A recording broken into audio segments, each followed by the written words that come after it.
Hello, fellow peasants. Tonight I'll be reviewing 2003's Cold Creek Manor.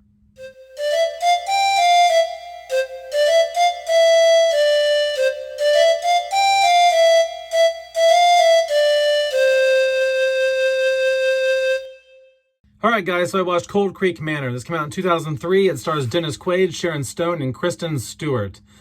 What's it about? Well, Dennis Quaid and his wife, Sharon Stone, they're tired of living in the city. Life is very hectic. Their son almost gets hit by a car. They're just over the rat race of New York City. His wife is like a financial type person, very high up in business. He's more of the artsy fartsy type. He makes like documentaries for a living and stuff. So he's a filmmaker. Well, he tells her like, hey, look, quit your job. We can sell our house in New York and buy a really big house out in the country somewhere. And I'll take care of everything. We can rely on the money I'm going to make from this new documentary and this, and that. And I with the cost of living out in the country, I can pay for everything. And so they move out to this huge house. They get a house that probably would be like $500,000 for like $200,000. Obviously, the prices in 2003 are a lot different than today. But anyway, they get a really good deal on this house. But they start realizing there's issues here because some guy shows up and he's like, hey, this used to be my house. I just lost the property. I missed a few payments. But hey, golly shucks, is what it is. But while I'm down on my luck, can I help you renovate this place? Nobody knows the house better than me. And Dennis Quaid's like, yeah, sure, this is weird, but I'll let you work on my pool. If you fix the pool, then we'll have you keep doing other handy things around the house. Well, it doesn't stay that way. The guy eventually, he wants more control of the house. He gets jealous of them having his house. He kind of has the hots for Dennis Quaid's wife, and he starts trying to maybe scare them out of the house. He's putting snakes in the house, and he even kills like their horse. And you find out that this guy murdered his wife and children because his wife threatened to take the two kids and run. And so he's covering up a murder. Dennis Quaid, who's doing a documentary on the house and the family, he goes to the old folks home and talks to this guy's dad, and the dad kind of rats him out a little bit, gives him like some sort of clue. But the main clue that really tips him off is like a retainer that he finds in the driveway. So this is a long synopsis, I know, but basically they move into this house. The previous owner wants them to fuck out. He doesn't like them there. And the previous owner is a murderer who murdered his wife and children. And that's what they have to deal with in this. So what do I like? What do I not like about Cold Creek Manor? What I like about Cold Creek Manor is it's just a good, it's a simple story. It's just hey, we moved to the sticks and got a really good deal on this house. And now the guy who lived there previously, who murdered his family, is trying to kill us. So it's a real simple plot, real simple story, but I enjoy it. It's executed very well. And in terms of the way that it's shot, I think a more widescreen look to this film would have been better, but I do like the way that it's shot. I like the cinematography here.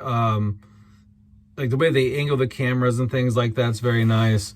It's not amazing cinematography, but it gets the job done. And I do like the color palette for this. It's not super stylized or anything. It feels very natural. I would love to get like a 4K of this film. I think it's a very good film. The acting in here is superb. I mean, just so good, so good. The one lady who's in here, she's in a lot of other stuff. She's like in California with Brad Pitt. She's at the beginning of, what the fuck is it? From Dusk Till Dawn. Is her name like Julia Lewis? Something like that. She plays a redneck chick in like everything she's in. But anyway, she does a really good job here. Sharon Stone. Okay, this is kind of an odd thing to bring up, but okay, so like this film came out only like maybe 10 or 11 years after Basic Instinct. But I had to like look up the cast on this because Sharon Stone almost looks unrecognizable in this film, just 10 or 11 years later. She doesn't really look like herself in this. I think she just kind of like didn't age so good between the films. I don't know, like maybe she was on drugs or something. I have no clue, but she just doesn't really look the same as she was. I don't know. But anyway, yeah. So everyone gives a great performance here. Kristen Stewart's in this. I was like, she looks familiar too. But yeah, it's Kristen Stewart. It's the girl from the Twilight films and stuff, and she does a great job. Everyone here gives a great performance. I really love the tension. The tension here between Dennis Quaid and Dale, the guy who wants the house back basically and wants to cover up his murders. The tension there, like that builds and builds and builds, whether it's they're running into each other at the bar, or they're seeing each other in the street, or there's scenes in the house where Dale is like showing him this tool that was used in like the 1800s, early 1900s, that was used to kill sheep, and he's like holding it, and there's just this awkward moment of tension where Dennis Quaid and the viewer is not quite sure what Dale's going to do with that. Is he going to try to kill Dennis Quaid? It's like there's just a lot of built up tension that finally explodes at the end when there's a final showdown between Dennis Quaid and Dale. And yeah, it's good. In terms of like the horror element, it's more of like a thriller than it is horror, but there are some moments of genuine, like, what's going to pop up now. There's a moment where he's looking at the retainer that he finds in the driveway under a microscope, and or under a magnifying glass, and like you're wondering the whole time, is something going to come up behind him and scare him while he's like very deep in thought? But nothing does, I mean, Sharon Stone does come up behind him at one point. His wife walks up behind him, but it's not a jump scare. It's not like, oh, so it does several times throughout the film. It plays with your expectations, because you're like, oh, this is a moment where something's going to happen, something creepy's going to pop out, or whatever, and then it doesn't. So I like that. I like that it defies expectations in the moments where, in most movies it would deliver on that, but it doesn't, and it kind of like plays with your brain a little bit.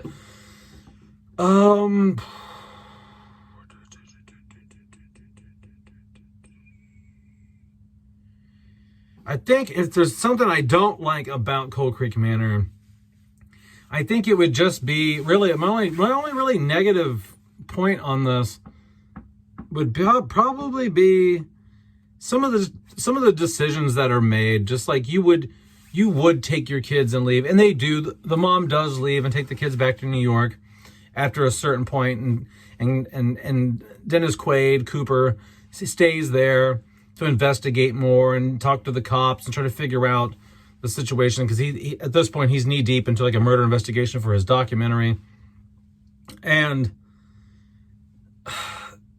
But there's just moments before that where you're like, get out of there, or like the cops are just giving the Dale guy just too much leniency and too much, benefit of the doubt. Like they're like, sorry, nothing we can do, and so there's just times throughout the film where you're like, this is kind of unrealistic. Like the dad would not be doing this, or he should be doing that, or the cops would definitely step in more than they are.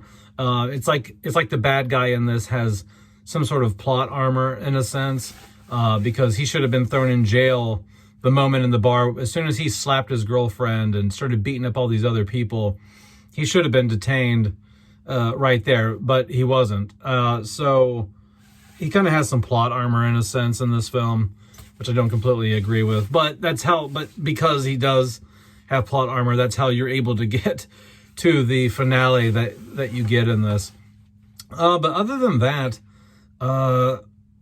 yeah, I think it's a really good movie, guys. It's definitely a good like horror / drama, or maybe not. It's like a drama / thriller with some horror in there. I don't know, but it's a good film. I would give Cold Creek Manor a solid like 8.5 out of 10. It's very entertaining. It really picks up at the halfway mark. It's good through the whole thing, but it really gets juicy at the halfway mark. Like once he starts piecing together what a massive piece of shit Dale is, and that he's thinking he probably killed his family and his wife and his kids. That's when you're like, okay, like I'm really getting involved in this now. Before it's good the whole time, but yeah, that's it. That's what I think about Cold Creek Manor. If you haven't seen it, go check it out. It's on Tubi. I highly recommend it. I think it's really good. I haven't seen it since I was in high school. I've seen it several times. I think we rented it when I was in high school, and then I saw it a couple times after that. But it's been like the early 2000s since I've seen this, and it's still just as good as I remember. I think it's a really good film, guys. So let me know what you think. Have a good one, peasants. Peace out. Bye-bye.